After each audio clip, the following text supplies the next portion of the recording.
जितन्ते महास्तम्भसम्भूतविष्णो जितन्ते जगद्रक्षणार्धावतार जितन्ते हरे पाडलाद्रौ निवासिन् जितन्ते नृसिंह प्रसीद प्रसीद।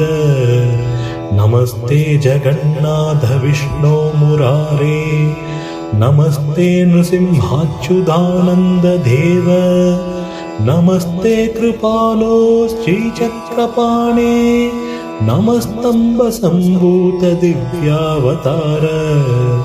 परब्रह्मरूपं प्रबुद्धाट्टहासं करब्रौलचक्रं हरब्रह्मसेव्यं प्रसन्नं त्रिनेत्रं हरिं पाडलाद्रौ जगन्मोहनाद्रं नृसिंहं भजामि।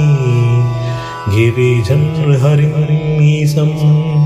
गर्भितारादिवज्रं परमपुरुषं माद्यं पाडलाद्रौ प्रसन्नम् अभयवरदहस्तं शङ्खचक्रेतधानं चरणमिह भजां शाश्वतं नारसिंहं।